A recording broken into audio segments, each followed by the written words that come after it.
ये बात सच है कि हम लोग एक अच्छे दौर से नहीं गुजर रहे हैं। कोरोना वायरस से हमारा देश ही नहीं पूरी दुनिया प्रभावित है और सबसे ज्यादा प्रभावित है हमारे डेली वेज वर्कर्स, जो देश के अलग अलग कोने से आते हैं रोजगार के लिए, ताकि वो अपना और अपने परिवार का पेट पाल सके। गिव इंडिया, एक्शन एड और हेलो लाया है मैं भी कोविड वॉरियर, एक इनिशिएटिव जिसमें हम सब साथ आए और कोविड-19 से लड़े। So join the cause and support our daily wage workers. जय हिंद।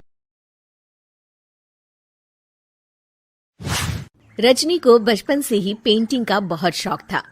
वो हमेशा से ही पेंटर बनना चाहती थी, पर उसके माँ और पिताजी ने उसको कभी भी इस चीज के लिए सपोर्ट नहीं किया और उसकी शादी नीरव से हो गई।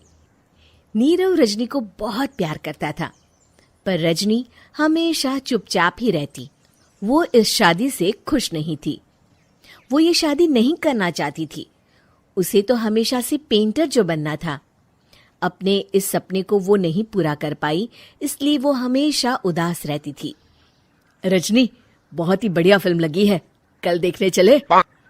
नहीं जी, कल मुझे बहुत काम है, मैं नहीं जा पाऊंगी। अच्छा तो कोई बात नहीं, संडे को चलते हैं। देखिए, मुझे फिल्म देखना पसंद नहीं है। आपको जाना है तो चले जाइए।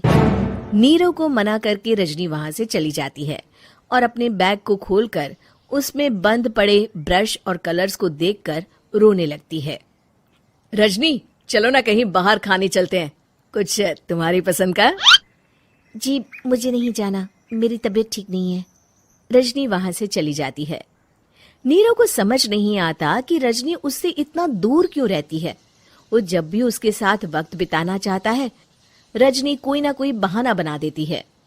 एक दिन घर पर कोई नहीं था। रजनी घर का सारा काम जल्दी से खत्म कर लेती है। घर पर अकेले होने के कारण वो सोचती है कि वो आज पेंटिंग करेगी। वो अपने कमरे में जाकर पेंट ब्रशेस और कलर्स निकालकर जैसे ही कलर मिक्स कर रही होती है कि दरवाजे पर बेल बज जाती है। अब कौन आ गया इस वक्त? इतनी मुश्किल से तो मुझे पेंट करने का मौका मिला है। रजनी दरवाजा खोलती है तो उसकी सास अपनी सहेलियों के साथ खड़ी होती है और सब घर के अंदर आ जाते हैं। अरे बहू, सबको शरबत बनाकर पिला दे, बाहर तो बड़ी गर्मी है। उफ। जी। रजनी पेंट ना कर पाने से उदास हो जाती है। उसे गुस्सा भी आ रहा होता है कि उसने इस शादी के लिए हाँ क्यों कह दी। वो रसोई में जा रही होती है कि उसकी सास उसे रोकती है। बहू, सबके खाने का भी इंतजाम कर लेना, आज का लंच तो ये सब यहीं करेगी। हाँ। रजनी बिना कुछ कहे रसोई में चली जाती है। सबके लिए खाना बनाती है। सब खाना खाते हैं और रजनी घड़ी देखती है कि ये सब कब जाएंगे ताकि वो अपनी पेंटिंग कर सके। जब शाम होती है तब सब चले जाते हैं अपने घर। अरे बहू, सब तेरे खाने की तो बहुत तारीफ कर रहे थे, सबको बहुत अच्छा लगा खाना। आपको मुझे सुबह बताना चाहिए था ना कि आपकी सहेलियां आ रही हैं। पता भी है कितना वक्त लगा सारा खाना बनाने में। अरे बहू, तू ऐसे कैसे बात कर रही है मुझसे? तो और कैसे बात करूं? मैं इस घर की कोई नौकरानी नहीं हूं कि इतना काम करूंगी। रजनी अपने कमरे में जाकर दरवाजा बंद कर लेती है। शाम को जब नीरव आता है तो उसकी माँ उसे पूरी घटना के बारे में बताती है। क्या रजनी ने आपसे इस तरह बात की माँ? हाँ, और पता नहीं उसे क्या हो गया है, शाम से बाहर भी नहीं आई है। मैंने तो कई बार आवाज दी, खाना भी नहीं खाया उसने। तू ही बात करके देख ले बेटा।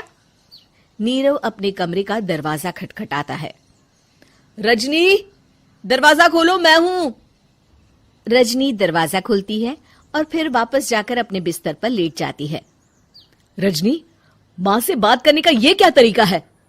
मैंने कोई गलत बात नहीं की है। अरे तुम क्यों ऐसे बर्ताव कर रही हो सबके साथ? क्या तुम इस शादी से खुश नहीं हो? रजनी कुछ नहीं बोलती। अरे बताओ मुझे रजनी, क्या ये शादी तुम्हारी मर्जी के खिलाफ हुई है? हाँ, मैं ये शादी कभी नहीं करना चाहती थी। तुमसे क्या, मैं किसी से भी शादी नहीं करना चाहती थी।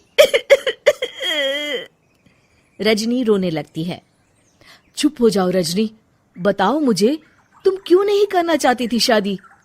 रजनी बेड के नीचे से अपने पेंटिंग्स, कलर्स, ब्रश, पेपर्स निकालती है।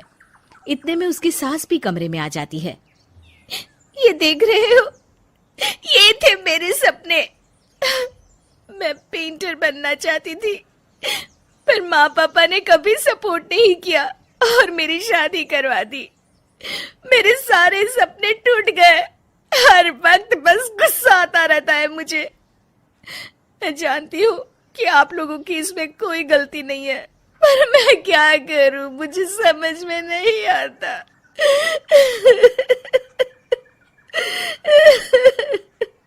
रजनी फूट फूट कर रोने लगती है। मुझे माफ कर दीजिए, आप दोनों के साथ मैं बहुत बुरा बर्ताव कर रही हूँ। अरे रजनी बेटा, चुप हो जाओ तुम। नीरव पानी लेकर आता है। ये लो पानी पियो और शांत हो जाओ। रजनी पानी पीती है और उसकी सास पेंटिंग्स देख रही होती है। अरे नीरव, हमें तो पता ही नहीं था कि हमारी बहू कलाकार है। अरे कितनी अच्छी पेंटिंग्स बनाई है, देखो तो। ये वाली तो मैं अपने कमरे में ले जाऊंगी। आपको ये पेंटिंग्स अच्छी लगी? अच्छी नहीं, बहुत अच्छी लगी। और तुमने हमें बताया क्यों नहीं? तुम जब चाहे पेंटिंग कर सकती हो रजनी। हम तुम्हारे सपनों को पूरा करने में तुम्हारा पूरा साथ देंगे। हाँ बेटा, हम कला की कद्र करते हैं। हम कलाकार तो नहीं, पर मुझे गर्व है कि मेरी बहू एक कलाकार है। रजनी, नीरव और सास तीनों हंस पड़ते हैं।